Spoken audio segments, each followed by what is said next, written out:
j'ai un baccalauréat en mathématiques et j'ai commencé à faire des études à l'université par correspondance en biologie et maths.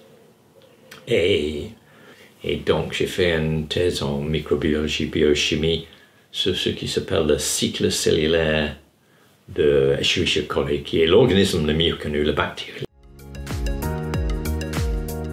Mais je suis un théoréticien, donc ce qui m'intéresse, c'est de collaborer avec les gens qui ont des expertises différentes pour avoir les vues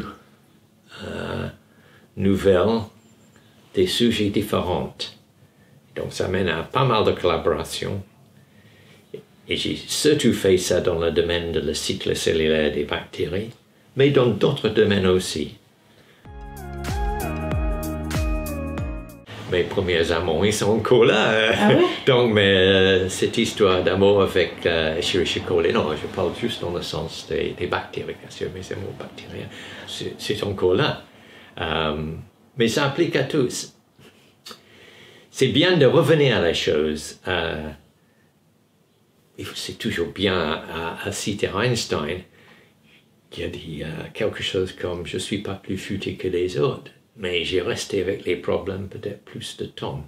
Mais c'est surtout ça que je retiens. C'est bien à rester avec un problème.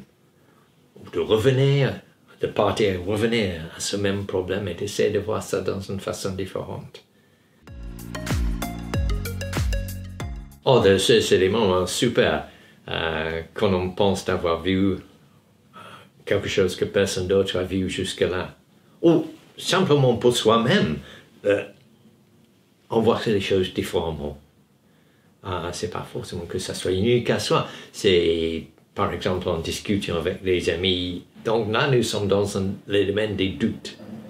Et c'est ça aussi qui est bien en science. C'est de pouvoir exister avec les doutes. C'est pour ça qu'on avait parlé des changements de paradigme. C'est très important. C'est le rôle de la doute dans la science.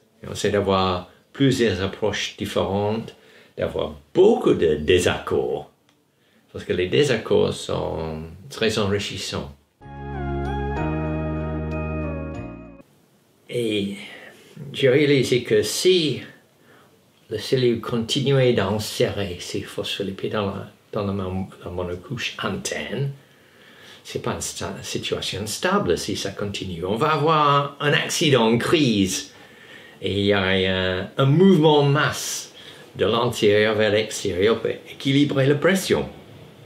Et ce bouleversement énorme de la membrane qui doit avoir lieu permettrait donc un flux énorme de calcium. Ce serait une espèce de catastrophe dans la vie d'une cellule. Et c'est ça qui déclenche le cycle cellulaire. Donc c'était comme une révélation divine. J'étais super content, tout d'un coup, il y avait des expériences nouvelles qui s'allumaient. J'ai vu les choses très différemment. Et donc ça a mené à une publication, et moi j'étais convaincu que j'ai trouvé le Graal sacré. À mon chagrin, plusieurs années après, j'ai appris que il y avait un physico-chimiste très célèbre, Irving Langmuir. Il y a un jeune qui s'appelle Langmuir, après lui, prix Nobel, qui a proposé quelque chose exactement comme ça dans les années 39.